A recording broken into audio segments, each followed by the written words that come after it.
Hey guys, Coach Chad here. And this week in our Quantum Leap body transformation program, we are going to be talking about drinks and condiments. Okay. Now, this is a short part of your workbook, but I think this is maybe one of those spaces that will open up a ton of questions. So I hope you guys got some really great questions for us this week on this topic. Okay. So we start this topic off with fluid intake. Then we go through some of the acceptable drinks and condiments that are available to you to choose and to use in your nutritional choices. We talk a little bit about caffeine as well as alcohol ingestion as well. And then also that crazy one, artificial sweeteners, which for some of you, you might be a little shocked on my take. Okay. All right. So here we go. We're going to dive into fluid intake. Now, when you think about your fluid intake, we're talking about water intake right now, hydration level. There is a lot of different ways that people have come up with good hydration levels or good ways to do this. You guys all know the classic 8 glasses of water a day. And then of course the question is that a cup or is that a glass or what is that? And I think that's a really poor one. I don't think that's a great one to use. The nice thing about the 8 glasses a day is it simply states that you should be drinking water throughout the day on a regular basis, because it's very hard to do anything 8 times throughout the day, but it just showcases that idea that we should have a constant flow of hydration coming into the system. So we have a couple basic rules here that come up with hydration that I think if you follow, you will be just fine. The first one is to fill up a 1 to 2 liter bottle of water every day. Carry it around with you. Be that person that carries a bottle of water with them everywhere they go. It drives me bonkers that we go to gas stations all over the place and we live in Canada or Saskatchewan with some of the most beautiful water sources, natural water sources known to man, and we're buying bottled water. This seems absurd to me. Buy a bottle, a nice one, something that you enjoy, something that you'd like to carry around, or whatever you have at home is fine. Fill it up with water, and then your goal is to drink it by the end of the day. And if you drink it by the end of the day, you're probably doing pretty good. And then I have a couple more rules that are attached to this. The next one is then drink a glass of water after doing your morning weigh-in. Now, a lot of people I know have done this where they literally have a glass of water at their sink in their washroom or in their personal bathroom that they have and they use for drinking water, and that's just fine. Or the other way, I have a special glass, I suppose you could say, that sits by our kind of bar sink downstairs at our house, and every morning I come down, I have 1 to 2 glasses of water upon rising before I start anything else.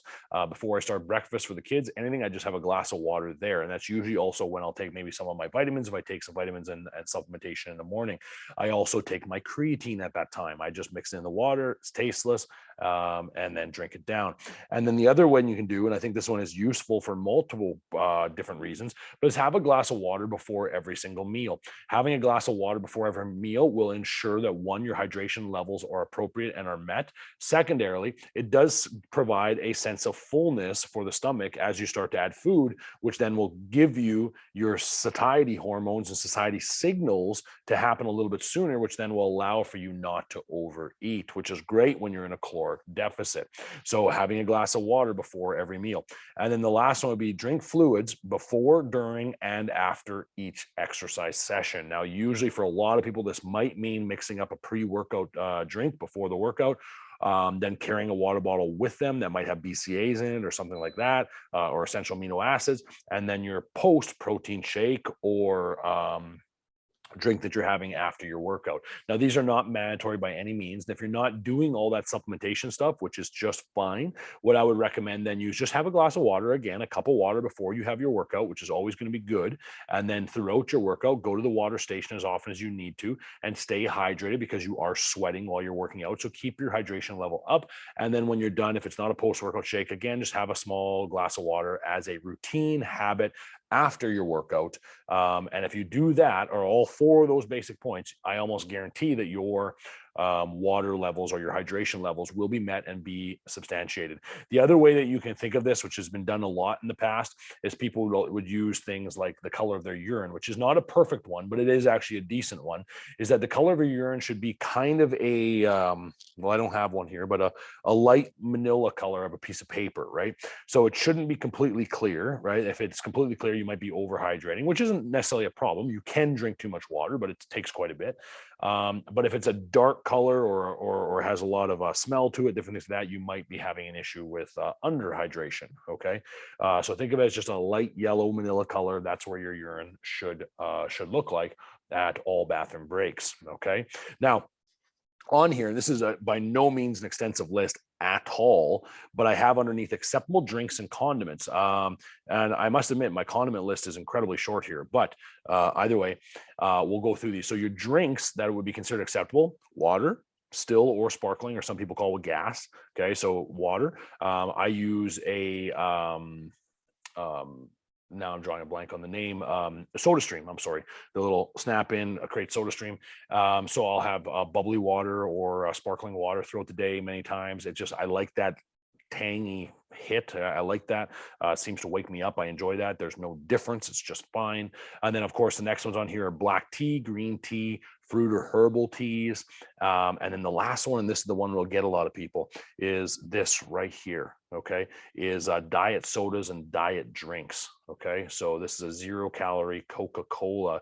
This one happens to be a caffeine free, which are hard to find, but this is one of my late night snacks or treats when I come home. Is I love the taste of this. I love that zip on my mouth. I like it, but it's caffeine free, so I can have it in the evening. Now, I am going to make an analogy to that right there, being a diet soda or diet pop, is equivalent in my mind of being a vegetarian for moral reasons. Now, bear with me for a second, but what I mean by that is a lot of people have no time or ability to support these companies.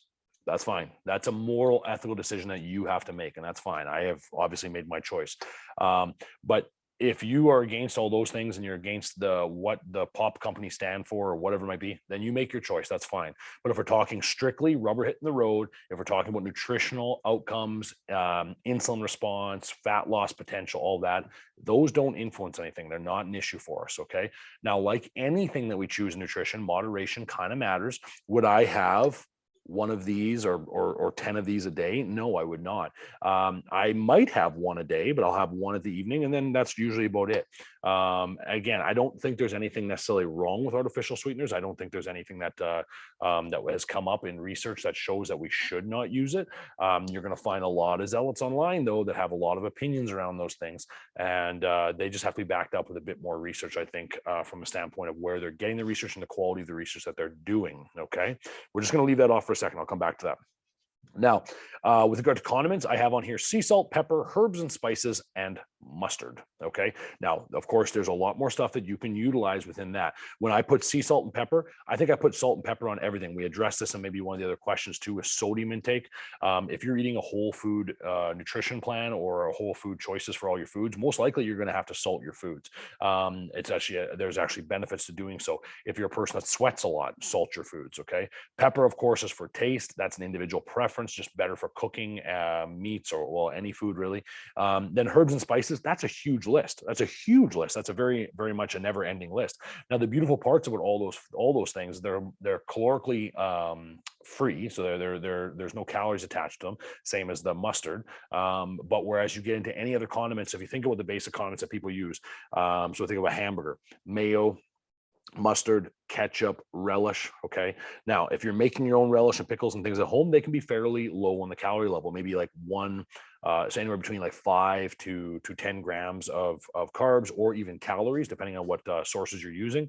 But if you look at most processed relishes, they're incredibly high in sugar. So the sweetness that you're tasting is sugar or some form of sweetener in your relish. So again, I would stay away from things like that if necessary, or find really good sources that fit the caloric load. I'm not saying these things are impossible and you can't have, by no means.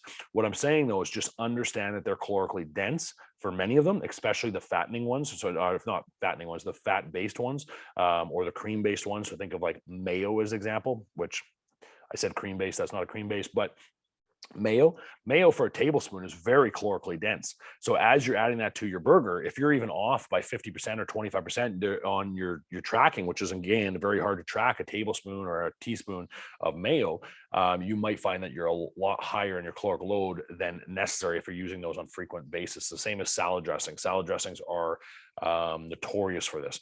Now, at the same time, I'm not saying that you can't have these things, by no means. But what I would like you to do when you're choosing these things is choose good sources. And what I mean by that is when you go look at the sources, look at the ingredient list on the side and note how many ingredients are in it and what the quality of the ingredients are. In this case, the number of ingredients aren't that important, right? It's more like, can you read them? And a classic rule here is if I gave that nutritional information, that the back of the bottle to my grandmother, would she recognize most of those words? And if she wouldn't, then I would say don't eat it. Okay, it's not necessarily the best choice. But if it says things like olive oil and pepper and spices and avocado, well, then that's fine, right? You can use that, but then just be very, very cautious and controlled with regard to your dosing. Okay, that's very, very important. So I'd like you guys to think about and maybe add to your comments and things is like, what condiments or things that do you use that you find fit really well? And there's lots of ones that are kind of easy ways around this. So I'll give you one of my examples I use all the time. You know, I love my power cakes, my Kodiak cakes, my pancakes. I use an E.D. Smith syrup. And this is a syrup that I think has 21 grams of carbohydrates per 6 tablespoons. I think I have that right now. Now I just have to check that. I'm going to jump into my tracker here, right? Because this is something I use on a very regular basis. So 6 tablespoons as 14 net grams of carbohydrates and 60 calories. So that's a cool one, right? I like that one. So you guys can find all kinds of different ones that work. But again, look for the low calorie ones, look for the whole food ones, look for the higher quality sources of ingredients within them. And I think you'll be all right. Okay, so let's just roll off past that for a second. Let's go into caffeine intake. Now, this one actually links into sleep, which is coming up later, some of the sleep guidelines. But again, caffeine, when you look at research, has been shown to be a healthy addition. And actually, from a weight loss perspective, it's an incredibly healthy addition, sorry, maybe an addiction too for many of us, I don't know, but addition. And in research showing that numbers up to about 400 milligrams. And again, this is very independent on the person, the size of the individual, their just caffeine tolerance.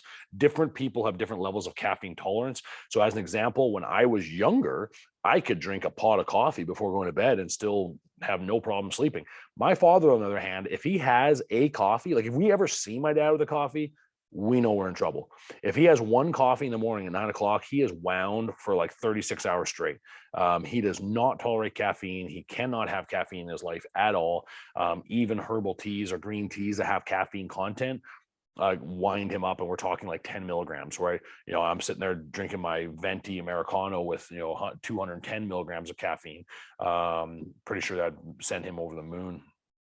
So anyways, back to caffeine.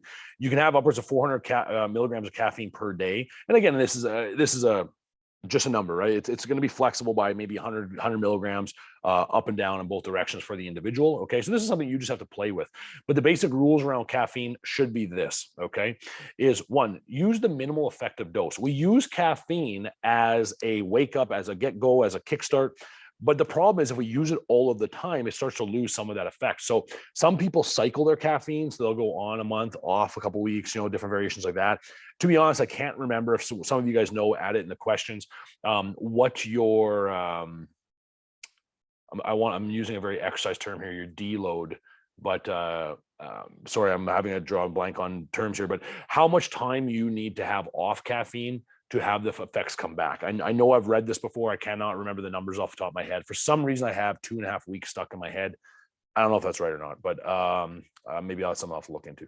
But use the minimal effective dose is the first rule of caffeine. There's no reason to go higher than you need. It'll create longer term effects of its usefulness, and also it's just not necessary. There's no sense walking around jittery all day as well. Okay, so I have a rule in the morning. I get 1 cup of coffee. If I make my special coffee, I have a lot of different ways I make coffee. So I like to have 1 beautiful cup of coffee in the morning. That's usually how it goes. And then throughout the day, I'll allow myself 1 more cup before 2 o'clock. And that's kind of my cutoff time is 2. I try not to have any caffeine after 2. And I think for most people, based on the absorption, kind of digestion rates of caffeine, you should stop caffeine usage around 1 to 2 p.m. Okay. And this is, again, one of those big things I harp on in the gym is that I see a lot of mostly younger people. So I was probably guilty of this in my day as well. But utilizing pre-workout drinks when they're training at 6 and 7 at night. That's not a good idea. Okay. So minimize caffeine use after 1, 2 p.m. And then my third rule is consider only using when needed for a functional boost before a long day or a challenging workout, right? Because caffeine is one of the most effective workout supplements that you could ever use. But again, I would really dictate it around time of day, okay? But there are no major issues with caffeine. Use it, love it, enjoy it, and have fun. Now, next topic, artificial sweeteners and diet soda. Now, I put diet soda in there, but realistically, we're just talking about artificial sweeteners across the board. I know that this is a controversial topic that some of you guys might get on my case about, and I know others have in the past as well, but me no care. Looking at the research, the big thing with artificial sweeteners, a lot of people will claim that they're bad on gut microbiome, so effects of your gut health and bacteria and things in your gut that are affected. There's all kinds of effects on people talk about its effect on insulin and how insulin is a storage hormone in the body. When you ingest carbohydrates and blood sugar goes into your system, your insulin will spike. It will then take that sugar and or glucose and put it somewhere, either to effective use or storage in the muscle tissue or the fat tissue. And people have claimed that artificial sweeteners spike insulin. This is not true. Also, people have shown that it's or have it shown, but they have written or expressed that it's also a precursor to Alzheimer's and diabetes and all these different things. And if you go online, this is one of those topics, kind of like GMO foods and different things that there are people who are there's a very wide spectrum. I'm not sure what the polite way to say this is, but there's a very broad spectrum of ideas and choices around this. And that's why I made the comment earlier. This is kind of like veganism or vegetarianism. I don't really care what your choices are. If they're a moral, ethical decision, that's fine. That's on you. That's totally fine. I have no problems whatsoever if you want to eliminate this from your diet, because at that point, I think you start to get into this idea of like, if you're following the whole foods principles that we laid out in our original 9 points of performance, then that rule, this doesn't fall into it. I'm well aware of that. Artificial sweeteners and drinks like this do not fall into a whole food category. This is where you have to take that stand, draw a line in the sand, and say, I'm either choosing to use or not to use. That's fine. It's up to you. It makes no difference to me whatsoever. But the most important thing, though, is that we do just simply take a look at the fact that most, if not all, of the claims of diet soda, artificial sweeteners are bogus. They are not upheld in research. And then when you find research, if you find one and send it to me, I guarantee what you're going to find is you're going to find an in vitro research study where they may have taken something, in the example of they take like a certain live tissue and then they put a mega dose of artificial sweeteners in it, and they go, oh look, it's toxic. Well, yeah, so would amino acids or protein be toxic in that form as well. So we got to be careful with how we read some of the literature. But as far as I have seen and others that I follow and work with have seen, artificial sweeteners are not the devil. You will not spontaneously combust upon ingestion, but they are become a personal choice if you want to use. But from a perspective of weight loss, there are multiple studies on this where they have people utilizing diet sodas in a weight loss journey for some groups that have and some did not. And it has been hit and miss as to whether or not the groups had increased or decreased fat loss relative to the other group, which then showcases the fact that it actually doesn't make a big difference at all, because it's a 0-calorie drink. There are 0 calories in here whatsoever. But you have your artificial sweetener there, which doesn't affect fat loss. So my take on this is enjoy in moderation, enjoy and have it.